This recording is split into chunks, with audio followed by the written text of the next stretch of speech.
Bienvenidos a CDA, el podcast que los introducirá a un mundo lleno de crimen real, fenómenos paranormales y ovni, conspiraciones, críptidos, sectas y sobre todo, mucho misterio. Se nos fue un mes más del terror, pero como se los he mencionado en anteriores capítulos, sabemos que el terror y el misterio nunca se terminan en este podcast.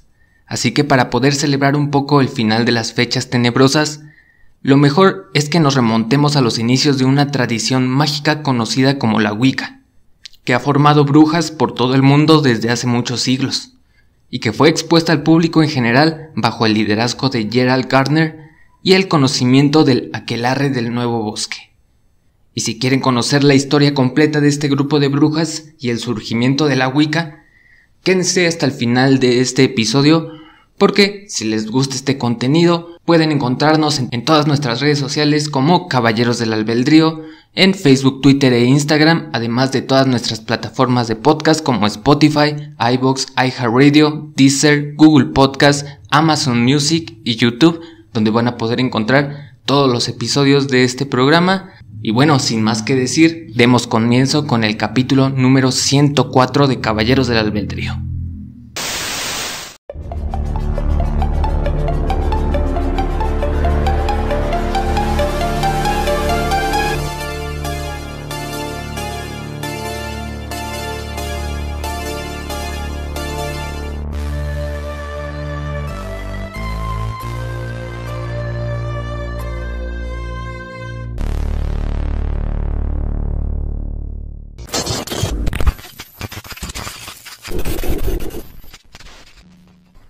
Y bien, demos inicio con este episodio tan esperado, y para poder comprender un poco más de este caso, debemos saber qué es la Wicca.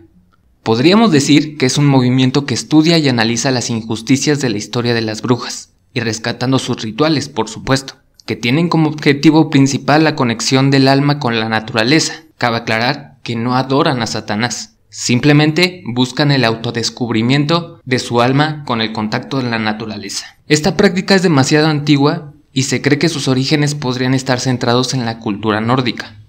Sin embargo, el término Wicca fue popularizado en la década de los 30 por Gerald Purcell Gardner, que es considerado por muchos como el padre de la Wicca, nacido el 13 de junio de 1884 en Bundeslau Crosby, en Liverpool, al norte de Inglaterra. Proveniente de una familia acomodada, dueña de una fábrica de maderas de nombre Joseph Garnier & Sons. El misticismo no tardó en llegar a su vida, ya que conocía el rumor de que su abuelo se había casado con una bruja de nombre Giselle Garnet, quien fue una de las víctimas quemadas en las hogueras de Newburgh, en Nueva York, en el año de 1610. Pero a ciencia cierta, no hay nada comprobado. Muchos de sus ancestros se dedicaron a la política.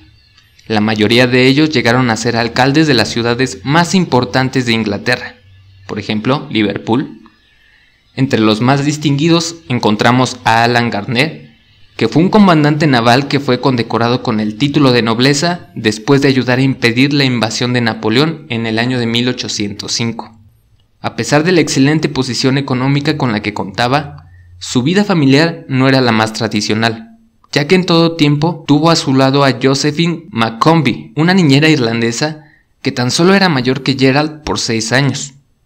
Desde pequeño se mantuvo a su lado ya que fue criado separado de sus 3 hermanos y padres, debido a que padecía asma que complicaba su salud con las bajas temperaturas de Inglaterra, obligándolo a viajar por el resto de Europa, evitando el clima gélido para que su salud no se deteriorara. Y esa fue su vida durante su infancia hasta su juventud, cuando su niñera conoció a un joven con el que se casó. Tomaron la decisión de mudarse a Sri Lanka, país o isla ubicada al sur de la India. Etapa de vida a la que se unió Gerald cuando se mudó con ellos, y al poco tiempo comenzó a trabajar en una plantación de té. Juntó dinero suficiente para poder mudarse a Borneo, una de las islas más grandes de Indonesia, donde consiguió trabajo en una fábrica de caucho, hasta que finalmente decidió construir su hogar en Malasia, donde quedaría completamente cautivado con su cultura local y creencias mágicas. Por supuesto, esto era algo completamente nuevo a lo que él estaba acostumbrado. Poco a poco comenzó a mostrar un mayor interés por el ocultismo, atraído en especial a los rituales conocidos como el Kris Malayo, que es una daga puntiaguda y con muchas ondulaciones que se ha desarrollado como un objeto de espiritualidad y mitología, utilizados como objetos de exhibición en la mayoría de las ocasiones como talismanes. Estos llegan a poseer poderes mágicos, pues esto es según lo que cuentan las leyendas de los Empu, originarios de la zona. Por este motivo, Gerald se interesó en los rituales de fabricación y realizó varias investigaciones en civilizaciones primitivas de Malasia, que poco a poco fueron compartidas en diversas publicaciones que sin duda comenzaron a causar revuelo en círculos académicos. Gracias a esto fue introducido a círculos de masonería que le aseguraron que podría ayudarlo en la búsqueda del conocimiento oculto, entregándose por completo hasta que en 1910 se convirtió en un maestro masón. Pero cabe aclarar que aquí es donde empezamos a notar una característica bastante constante en todo el caso, ya que cuando adquiría todos los conocimientos de la religión o del culto, decía hasta aquí, ya no tiene nada más que enseñarme, y se salía del culto para poder investigar otro nuevo. Motivos por los cuales entre 1923 y 1936 Garner obtuvo un puesto de auxiliar civil para el gobierno británico. Por un tiempo se encargó de la inspección de campos de goma, pero después fue transferido a inspeccionar los establecimientos de opio, pero con la nariz, ¿no? Y fue durante esta etapa, más preciso en 1927, cuando conoce a Donna Rossale, de la cual se conoce muy poco. Sin embargo, terminaron casándose al poco tiempo. Durante el proceso, Gerald no dejó de lado sus pasiones y el deseo de ser reconocido como un antropólogo brujo. Lo que en realidad necesitaba era encontrar un grupo con el cual pudiera intercambiar ideas y conocer un poco más. Con su conocimiento en masonería se introdujo en sociedades secretas locales, donde fue alabado por sus conocimientos, incitando su entusiasmo por el ocultismo aún más. Buscaba y leía cualquier libro sobre brujería o lo paranormal que se encontrara. Es el momento en el que conoce a Margaret Moore, antropóloga especializada de la cultura egipcia, que había estudiado las transcripciones de los juicios realizados en las casas de brujas, llegando a la conclusión de que había una gran posibilidad de que la tradición pagana no haya terminado con las ejecuciones, dejando la puerta abierta a que los aquelarres o covens, como se decían llamar, que básicamente hace referencia a un grupo de brujas que se reúnen para realizar rituales, sigan en pie hasta la actualidad, engranando la idea en su cerebro, por supuesto, planteando la meta de encontrar a dichos grupos y descubrir la magia. Debido a que se acercaba la época invernal, era momento de que Donna y Gerald tomaran sus maletas y escaparan del frío por la condición, que se mantuvo desde su juventud hasta su muerte. Tratando de encontrar una nueva solución, algunos de sus médicos le recomendaron que practicara el naturismo, que podríamos definirlo como un estilo de vida que tiene como principal eje el llevar a cabo la desnudez en común y tener la voluntad de vivir en armonía con la naturaleza. Y a partir de entonces, Gerald comenzó a practicar el nudismo dando largas y vigorosas caminatas al interior del bosque, donde comenzó a generar este acercamiento con la naturaleza, y para el final de sus labores en el gobierno, Gerald junto a su esposa se mudaron a la localidad de New Forest en Hampshire, Inglaterra. Esta localidad le cambiaría la vida por completo, ya que antes de su llegada, el lugar ya tenía la fama de estar encantado por hechicería. Según los locales, existía un grupo ocultista nombrado como los Comanson, llamando la atención por completo de Gerald. Poco a poco comenzó a investigar sobre esta fraternidad que se autodenominaba como la Compañía de Crotona, fundada por Besant Scott, que era la hija menor de Annie Besant, famosa activista y defensora de los derechos de la mujer, que había pasado por puestos importantes y que había entrado a una de las logias masónicas más importantes del país. Dicho grupo tenía como punto de reunión un teatro comunitario nombrado como el primer Teatro Rosacruz en Inglaterra. Durante sus primeros acercamientos, Gerald solo apoyó con el montaje de algunas obras con temas ocultistas o espirituales. Sin embargo, al poco tiempo descubrió que al interior de dicho grupo había uno aún más exclusivo. Un miembro de este lo confrontó directamente, haciéndole saber que ya se conocían de una vida pasada, dando descripciones precisas de los lugares y actividades que habían realizado tiempo atrás. El hecho dejó impactado a Gerald, que de inmediato se interesó en el tema, ganándose un lugar en esta sociedad exclusiva, donde comenzaron a introducirlos en las tradiciones y conocimientos que habían sido heredados por sus antepasados desde hace 2 siglos atrás. Fue en esas reuniones donde conoce a Miss Dorothy Clutterbuck. Según hay diferentes versiones en esta historia, en algunas se mencionan que la conoció en algunos viajes y otros dicen que la conoció en un club nudista por este aspecto que llevaba del naturismo, pero pues aún así las versiones chocan y no sabemos a cuál apostarle. Pero bueno, esta Dorothy Clutterbuck era una recién introducida a la religión en septiembre de 1939, gracias a que había formado su propio coven o aquelarre. Dorothy le contó que se creían como los últimos descendientes de los originales 9 aquelarres, proclamados por George Pickingill, considerado como un mago popular nacido en los 1800, que decía ser miembro de un aquelarre hereditario, uno de los 9 grupos originales formados al sur de Inglaterra, y que mezcló nuevas prácticas de la brujería danesa y francesa para formar la base de la Wicca en la que Gerald se basó para crear su religión. Y a partir de entonces, Dorothy lo tomó bajo su tutela para mostrarle todo el conocimiento heredado por su abuela y madre, que eran parte del aquelarre del Nuevo Bosque. Normalmente llevaban a cabo sus rituales al interior del bosque para establecer esa conexión con la naturaleza.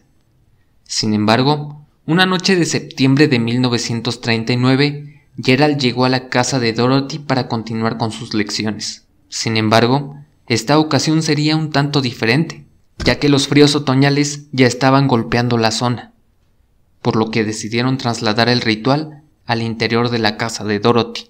Tan especial era aquella ceremonia que solo tomó la decisión de dar comienzo con la iniciación de Gerald como un nuevo miembro del aquelarre. Después de varios bailes que lo llevaron a un estado de hipnosis, fue brutalmente latigado para poder darle la bienvenida al joven. Al finalizar el castigo, todos los presentes se reunieron alrededor de él y comenzaron a repetir «Wicca, Wicca». Para este momento, Gerald no tenía idea de lo que significaba aquella palabra, pero de alguna manera se sintió relacionado a ella. Sabía que hacía referencia al nombre de la religión. Aunque no tenía idea, él supuso que eso se significaba. En el proceso de conocer las tradiciones, Gardner se obsesiona con ciertos códices que contenían diversos símbolos extraños, del cual aseguró que había obtenido una copia, ya que el libro original estaba escondido en algún punto del sur del planeta, específicamente en una importante cadena de montañas, por lo que muchos creen que posiblemente se trate de los Andes. Aunque no avanzó mucho en la búsqueda de estos códices, pudo estar presente en Chipre, donde aseguró que recordaba algunos lugares de sus vidas pasadas, tomándose esta inspiración para escribir su primer libro de nombre A Gods Arrives, o Una diosa llega, publicado en 1939, novela que se basa en la ciudad de Chipre a la cual llegaba la diosa Afrodita directamente de los años 1450 a.C. Una novela completamente fantasiosa y que hacía alguna cierta referencia a la religión, pero de ahí en fuera no teníamos más. Durante los siguientes años, su fama comenzó a acrecentarse gracias a sus escritos e investigaciones, dándole la oportunidad en el año de 1947 de conocer a la bestia Aleister Crowley, que también se identificaba como uno de los últimos miembros originales de los 9 aquelarres, ganando toda la admiración de Gardner, que al poco rato fue iniciado en la Otto, o mejor conocida como la Ordo Templis Orientis, que estaba bajo el liderazgo de Crowley y que seguía mediante las leyes del telema. Que ese es un capítulo que tenemos bastante pendiente porque en muchos episodios hemos mencionado a la bestia y yo creo que ya es momento de que le hagamos un capítulo independiente. Pero no pasó mucho tiempo para que el 14 de junio de 1947 Crowley lo iniciara en la religión, dándole la autorización y el nivel para poder operar su propio aquelarre. Curiosa y lamentablemente, después de que Crowley lo iniciara, la bestia dejó este mundo heredando muchos documentos y manuscritos en los cuales detalla con exactitud diversos rituales y procesos mágicos. Es por esto que se muda a Bricketswood, a las afueras de la localidad de St. Albans, donde compró una casa de campo en lo que algún tiempo fue un terreno de club nudista, algo bastante irónico gracias a la práctica que él llevaba con el naturismo. Justo al mismo tiempo publica su segundo libro en el año de 1949 con el título de High Magic Aid, o Ayuda de la Alta Magia, que contiene las ideas básicas de lo que se conoce el día de hoy como la Wicca gardneriana. Debo de mencionarles que en el momento en el que fue iniciado en la Otto, Crowley le pidió que no permaneciera como el líder de su aquelarre, ya que debía entregarse a sus enseñanzas, y por este motivo conoce a Doreen Valiente, una joven bastante buena en la escritura y poesía, que fue iniciada en el aquelarre de Gerald, al cual ayudó a reescribir varios de sus libros.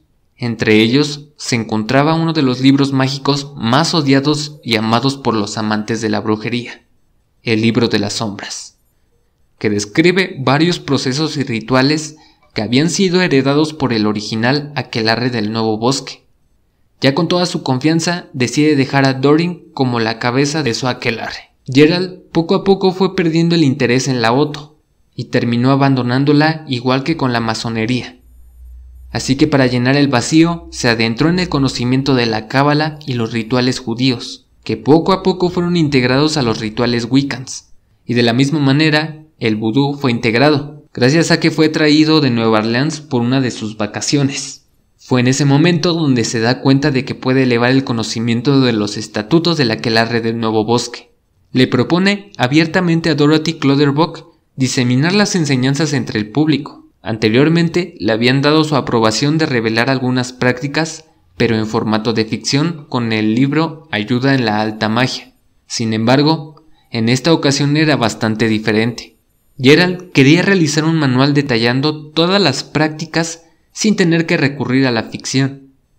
Pero Dorothy y todo el aquelarre estaban en contra de exponerse al mundo, así que terminaron rechazando la oferta. Solo hasta 1951, cuando la suma sacerdotisa del aquelarre del Nuevo Bosque falleció, dejando al mando a una misteriosa mujer de la que no se tiene mucho conocimiento, pero que se nombró como Dafo. Según los chismes, se decía que en el tiempo en el que Gerald fue estudiante de Dorothy, se hizo muy cercano a Dafo, y en el momento en el que ella estuvo al mando, decidió darle carta libre a Gerald para poder crear dicho manual.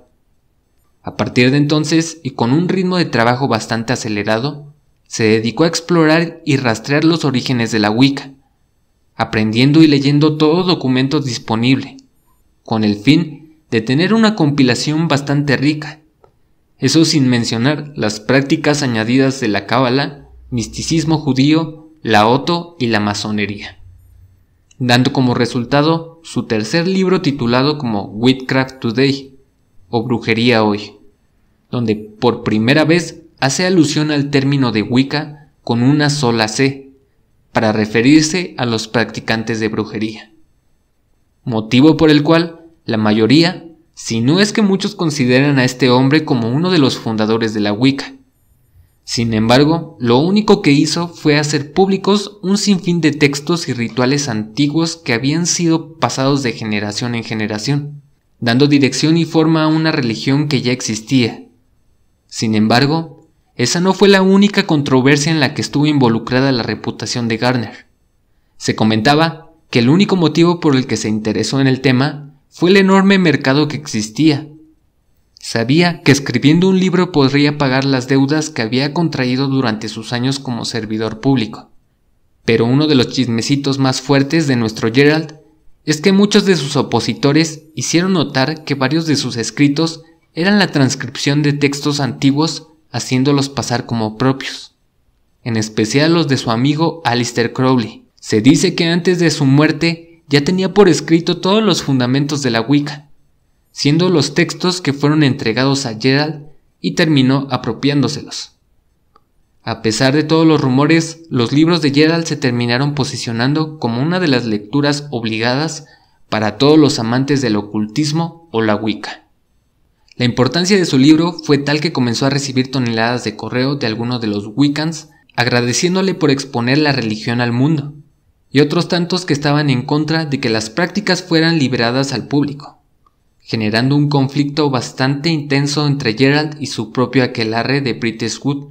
También comenzó a llamar la atención en los medios públicos, ya que era uno de los primeros escritores que había hablado abiertamente de la brujería, acumulando el odio y la admiración de miles de personas que lo veían convertirse en toda una celebridad, teniendo apariciones públicas para realizar entrevistas, nombrándolo como el jefe británico de la brujería. Eso sin hacer mucha mención a la opinión pública, que de la misma manera que en el pánico satánico, comenzó a señalar a los practicantes como satanistas y a culparlos de los homicidios recurrentes en Inglaterra. De hecho, se tiene ahí un caso documentado del año 1945 en el que un 14 de febrero se encontró a una persona clavado con un trinche en la garganta y con un crucifijo en el cuerpo tallado. Entonces, mucho se especuló de que posiblemente había sido algo con un rito relacionado, pero nunca se confirmó nada. Y cuando sale todo esto a la luz, pues ¿a quién más tienen que señalar que a los ocultistas, a los que realizan ritos abiertamente? Entonces hubo mucha controversia en los medios de comunicación, incluso Geralt tuvo que salir a decir que pues esto no tenía ninguna lógica porque, para empezar, los ritos de la Wicca no tienen que ver con ritos de sangre o magia oscura. De hecho, él es el primero que defiende o que hace esta cita bastante controversial de que la magia no es blanca y no es negra, sino simplemente es un instrumento y tú, como brujo o bruja, mejor dicho, tienes la posibilidad de hacer las cosas, pero dependiendo a tu criterio. Pero bueno, por algún momento esta tensión se controló de alguna manera en los medios públicos por algún ratito.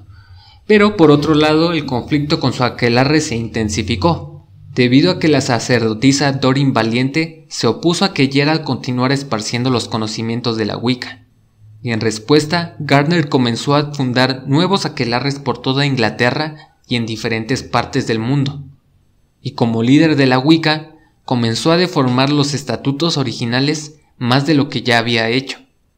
Las ideas originales de la Wicca giraban alrededor de la adoración de una diosa y un dios, defendiendo la igualdad de sexos. Pero poco a poco las ideas patriarcales comenzaron a difuminar la información. Geralt aseguró que en la antigüedad las brujas perdían su virginidad en una ceremonia solemne. En este caso, el sumo sacerdote, en este caso Geralt, tenía que tener sexo con la mujer mientras todo el aquelarre observaba. Además, añadió algunas modificaciones a los rituales, ya que todas las brujas tenían que despojarse de su ropa para poder realizar estos, provocando el enfado de muchas brujas del supuesto aquelarre. Sin embargo, como dice el famoso dicho, tu peor enemigo eres tú. Y ese fue el caso de Geralt, que en el año de 1957 ya estaba perdiendo el control, haciendo muy conflictiva su presencia, destacando su evidente egoísmo y necesidad de publicidad. Pero la gota que derramó el vaso fue el momento en el que intentó cambiar el sentido de la religión, que era dominada por la gran sacerdotisa Abnet.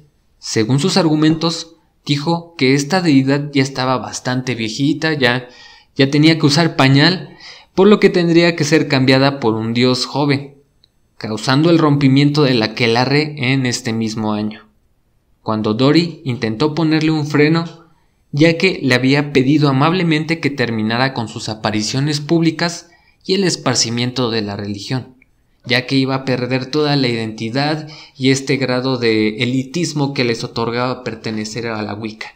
Y en respuesta, Geralt publicó una carta con nuevos estatutos en los que señalaba que todas las brujas debían de someterse ante la autoridad masculina, aunque éstas fueran las sacerdotisas del propio aquelarre.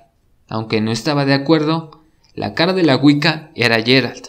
Sabía que era imposible detener sus imposiciones, ya que la mayoría de los aquelarres eran fundados por él. Así que decidió abandonar el barco ese mismo año. Pero al final de cuentas, su hambre de cuadro era más. No le importó el enfado y la ruptura de sus seguidores, y publicó un nuevo libro en 1959 titulado como The Meaning of the Witchcraft. Sin embargo, la bomba que detonó su caída sucedió a tan solo un año de su estreno. La que entonces sería esposa y compañera de vida por más de 33 años, falleció, dejando destruido a Geralt, que comenzó a tener episodios recurrentes de asma, deteriorando su salud rápidamente.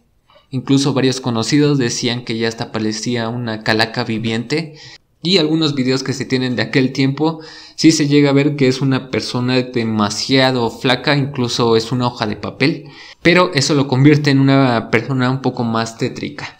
Con el tiempo que aún le quedaba, decidió continuar con sus enseñanzas. Entre algunos de sus viajes conoció a Monique Wilson, una mujer joven proveniente de Múnich. Monique era hija de un amigo íntimo de Geralt, por lo que en algunas ocasiones se topó con ella durante su crecimiento. Estaba completamente fascinada por el arte mágico, así que terminó iniciándola en un nuevo aquelarre en Múnich, que sería de gran ayuda para que poco a poco se diseminara la religión en este país. Tan cercana se volvió su amistad que Monique se convirtió casi en su mano derecha, ayudando a administrar algunos escritos y artefactos mágicos que después fueron expuestos al público en el Museo de la Isla Man en Gran Bretaña. Entre algunos de sus aprendices más destacados se encontraba un inglés de nombre Raymond Buckland, a quien conoció en 1963 en Perth, Escocia, durante una ceremonia en la casa de la gran sacerdotisa Monique Wilson, quien inició a Buckland en la Wicca y terminaría popularizándola en los Estados Unidos. Durante unas vacaciones tranquilas por la ciudad de Líbano, Gerald Gardner murió tras un ataque al corazón mientras estaba sentado en el comedor del barco en el que viajaba. Al siguiente día, su cuerpo fue enterrado en alguna playa de Túnez por la tripulación y el capitán del barco, donde permaneció durante un tiempo hasta que amigos y seguidores wiccans lo desenterraron y lo trasladaron a Cartago, donde aún permanecen sus restos. A partir de entonces se desató una pelea por los bienes del difunto.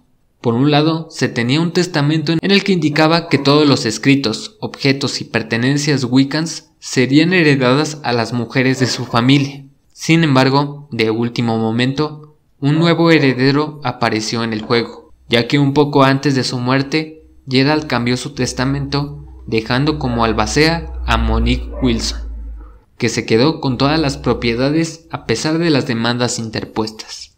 A partir de entonces, los aquelarres entraron en un conflicto, ya que se habían quedado sin su líder, dejando el espacio abierto para que poco a poco los covens se fueran desfragmentando y tomando nuevos ideales.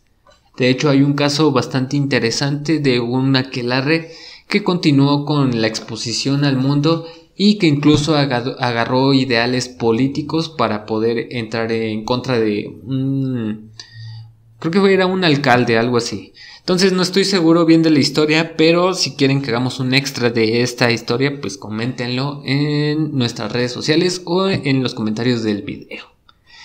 Pero bueno, fue hasta 1973 que Monique vuelve a hacer aparición solo para poner en venta la mayoría de los artefactos de Gardner, que fueron comprados en una subasta por el Museo de Ripley, aunque usted no lo crea, por poco menos de $2 millones, con los que supuestamente buscaba saldar algunas deudas que había dejado Gardner y algunas deudas que tenía ella. Y bueno, hasta el momento los artefactos se dice que están en este Museo de Ripley, por si alguien está cerca de ahí y tiene la oportunidad de ir a buscar algunos artefactos de Gardner, como su varita mágica o también su caldero de plata en donde realizaba algunos rituales, que también fue comprado, además de 3000 libros que también pertenecían a Gardner o a la religión Wiccan. Ese es el final como tal de la historia de Gardner. Eso no quiere decir que sea el final de la religión, porque actualmente con esta exposición al mundo, pues los libros y las enseñanzas fácilmente ahora pueden ser compradas en Amazon y te puedes convertir en un brujo. Pues ahí está la información, el dato por si quieren ir a seguirlo. Y si van a seguir mis consejos, qué mejor que vayan a seguirnos en todas nuestras redes sociales como Caballeros del Albedrío en Facebook, Twitter e Instagram, además de todas nuestras plataformas de podcast como Spotify, iVoox, iHeartRadio, Deezer y Google Podcasts, Amazon Music y YouTube. Ahí está todo el contenido, vayan a checarlo y esténse al pendiente de todo lo que vamos a estar subiendo, porque como se los mencioné en episodios anteriores, no habíamos completado el itinerario para el mes del terror y por supuesto este mes de noviembre vamos a estar acoplándonos. Vamos a tener más episodios de Caballeros del Albedrío y pues esténse al pendientes porque se va a poner bastante buena. Y bueno, lo último que me queda mencionarles es que mi nombre ha sido Abel y nos escuchamos en el siguiente Viernes de Misterio. Hasta la próxima.